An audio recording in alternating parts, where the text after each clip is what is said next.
두 번째 이야기와 보도록 할게요. 자, 2차 전지 이야기 나눠보겠습니다. 조용한데 참 강한 친구 같아요. 때로는 식은 듯 보일 때도 있지만요. 최근 추세가 훼손되지는 않아 보입니다. 오히려 잘 버티는 모습이 보여지는데요. 캡틴, 2차 전지 섹터 여전히 긍정적으로 바라봐도 될까요? 네, 긍정적인 시각은 유지합니다만 오늘은 되게 위험한 그러한 상황처럼 보일 수가 있어요. 2차 전지 쪽이 많이 빠지고 있는데 사실 이유가 있죠. 제가 이화영 MC에게 질문을 한번 드리도록 하겠습니다. 네. 제가 계속 질문을 드렸던 부분이기 때문에 예상을 하고 계실지도 몰라요. 일단 2차 전지 ESS 관련해서 우리가 가장 주의해야 되는 부분이 뭐라고 했죠? 가장 주의해야 되는 뭐 부분이요? 무슨 사건이 일어납니다. 근데 그 사건을 가장 주의해야 된다라고 말씀을 드렸었어요. 전기차 화재 사고 네. 말씀하신 거죠? 맞습니다. 그 꼭 전기차가 아니라도 만약에 로봇에 들어있는 배터리에도 화재 사건이 일어나면 안 될 거 아닙니까? 그래서 그러한 부분을 주의를 해야 되는데 테슬라가 어제 미기 증시에서 정말 많이 빠졌습니다. 빠졌던 이유가 뭐냐면 그 가정용 배터리팩이라고 해서 가정용 ESS 중에 파워월 2라고 있습니다. 걔를 리콜 조치를 했는데 그 리콜의 이유가 화재 위험성 때문이었는데 그 배터리팩에 들어가는 배터리를 누가 제조한지 밝히지는 않았어요. 그렇기 때문에 관련주들이 모두 빠지고 있는 상황이다라고 보시면 될 것 같고요. 제가 생각했을 때 우리나라 업체는 아닐 거라고 생각을 하고 있습니다. 왜냐하면 우리나라 업체로 바꾼 지가 얼마 되지 않기 때문에 그러한 부분을 추측은 해볼 수가 있겠는데 저는 그렇게 생각해요. 제가 지난번에 반도체주 매수에 관련된 부분은 반도체가 예를 들어서 품목별 관세 때문에 빠졌을 때 매수하면 좋은 기회를 잡을 수 있다라고 말씀을 드린 부분하고 똑같습니다. 2차 전지와 관련해서 화재에 관련된 테슬라와 관련된 악재가 잠깐 출몰을 했을 때 가격이 싸질 수 있는 그러한 국면이다라고 생각을 하고 있기 때문에 그러한 큰 전제를 바탕으로 제 얘기를 들어주셨으면 좋겠습니다. 그래서 2차 전지 투자 포인트 한번 알아볼 텐데요. 일단 첫 번째로 4차 산업의 핵심이 될 수밖에 없죠.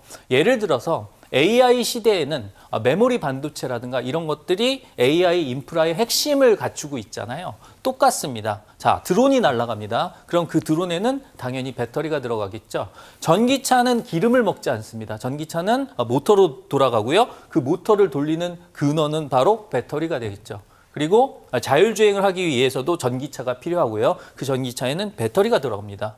휴머노이드 로봇을 생각한다라고 했을 때 로봇에다가 전선 꽂고 다니지는 않을 거 아닙니까? 그래서 로봇도 배터리가 필요하겠죠. 그래서 가정용 로봇 청소기마저도 배터리가 상당히 중요하죠. 그래서 그 배터리의 성능이 가장 중요하기 때문에 2차 전지와 관련된 부분들은 계속해서 시장의 관심을 받을 수밖에 없다는 거 여러분들이 잘 알고 계실 겁니다. 과거에 2023년도에 배터리주가 많이 올랐다가 빠졌던 이유는 너무 지나치게 빠른 증설을 했기 때문이잖아요. 그 수요에 대해서 너무 과도하게 예측을 해서 증설을 너무 빨리 해놨다 보니까 공장들이 쉬면서 거기에 관련된 수익성들이 악화가 되면서 2차 전지주들이 많이 빠졌었거든요. 근데 이제는 다시금 턴어라운드 할 수 있는 그러한 국면이고 앞으로는 다시금 그러한 데 수요가 많아지다 보니까 이제는 조금 바닥을 찍고 강하게 올라가는 그런 국면이다라고 설명을 드린 부분이 있습니다. 그리고 두 번째는 우리가 2차 전지라고 하면 원래는 전기차에 관련된 부분이 비중이 거의 80% 이상이었습니다. 근데 이제 데이터 센터라든가 전력에 대한 부분이 중요해지면서 재생에너지 이런 부분이 중요해지면서 ESS가 하나의 테마로 떠오르고 있었죠. 그리고 북미 지역에서는 ESS 시장 성장 규모가 연 20%를 훨씬 넘어가는 그러한 급격한 성장세를 보이고 있다는 거 잘 알고 계실 겁니다. 그래서 예전에 말씀드렸죠. 일렉트릭 비클이라는 전기차에서 이제는 ESS를 더욱더 주목하는 시장이 되었기 때문에 여기에 관련된 시장이 훨씬 더 크다라고 말씀을 드렸고요. 수익성에 있어서도 예를 들어서 $100짜리를 판다라고 했을 때 EV가 만약에 $20 남는다라고 한다면 ESS는 $40 남기 때문에 이러한 부분을 감안했을 때 이쪽에 회사들이 더욱더 집중을 하고 있고 LG 에너지 솔루션 같은 경우에는 영업이익이 턴어라운드 했던 포인트가 바로 ESS 부분의 사업 때문이었다. 라는 것을 설명을 드린 부분이 있었죠. 그래서 그러한 부분 집중을 해주시면 좋겠고요. 그 다음에 중국산 대체 효과가 있는데 중국산 ESS에 관련해서 지금 관세율 자체가 40%가 넘습니다. 근데 내년에는 60%까지 올라갈 것 같아요. 그렇게 되면 중국산이 예를 들어서 예전에 중국산이 50달러고 우리나라 게 100달러였다라고 쳐봅시다. 근데 여기에 60% 관세를 더 부과하게 되면 얘가 100% 일단 100달러가 넘어갈 수가 있는 상황이기 때문에 그러한 부분을 봤을 때는 중국산에 대한 가격 메리트가 확 떨어지거든요.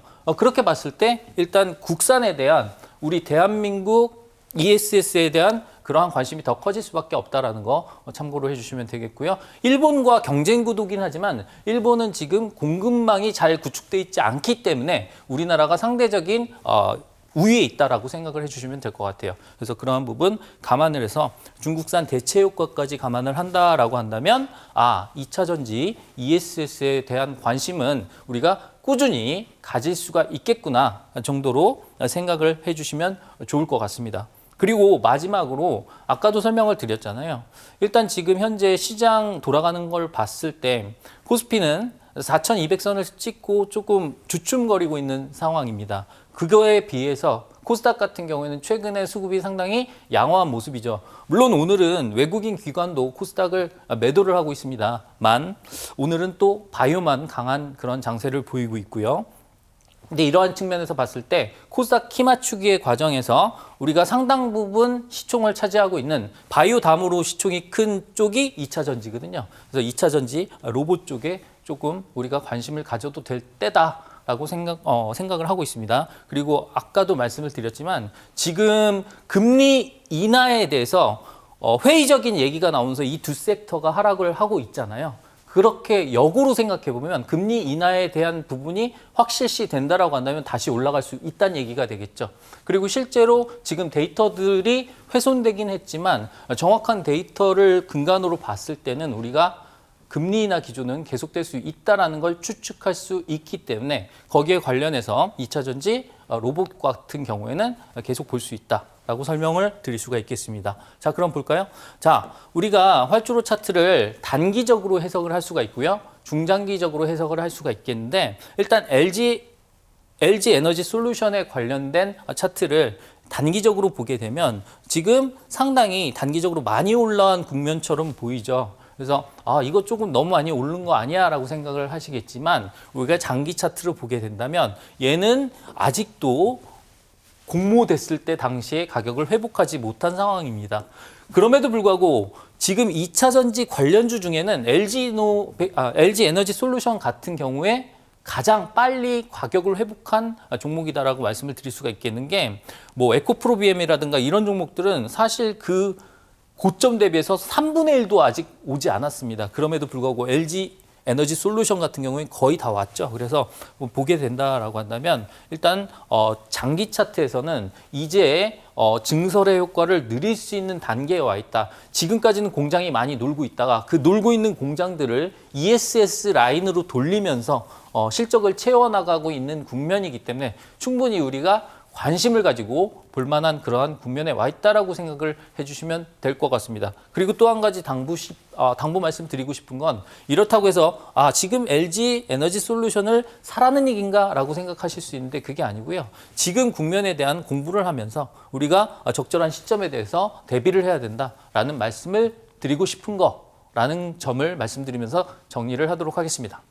네, 하나하나 정말 작은 모멘텀들을 찾아가야 하는 오늘 금요일장이 아닐까 싶습니다. 그렇다면 캡틴, 오늘 기념품은요, 어떤 종목일까요? 네, 일단 오늘 기념품은 로봇 섹터에서 말씀을 드리도록 하겠고요. 아까 말씀드렸던 그 포인트들이 다 들어가 있기 때문에 충분히 공부를 해볼 만한 가치가 있다라고 생각을 하고 있습니다. 관련된 내용은 이화영 MC가 자세히 안내해 주시도록 하겠습니다. 네, 제가 본격적으로 안내 도와드리도록 하겠습니다. 최근 시장에서 주목받는 키워드 짚어보고 왔고요. 이야기를 들어보니까 이럴 땐 관련한 종목 포트폴리오 리스트에 하나쯤 담아보고 싶다라는 생각도 드시죠. 그렇다면 이 모멘텀을 가져갈 수 있는 종목은 과연 어떤 종목일까요? 오늘 특별히 우리 서서물 캡틴이 준비를 했습니다. 어려운 내용도 늘 쉽게 풀어주고 있죠. 자신만의 활주로 기법으로 꼽은 핵심 종목의 기념품을 챙겨왔다고 하는데요.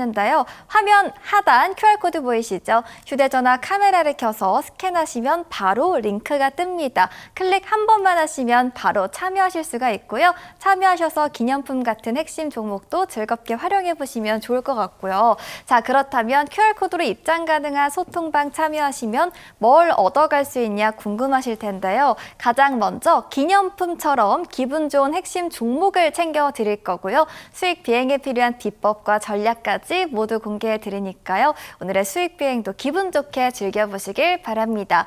오늘 서서물 캡틴이 전해드린 교육의 핵심 포인트 잠깐 정리해 보고요. 잠시 후에 돌아올게요.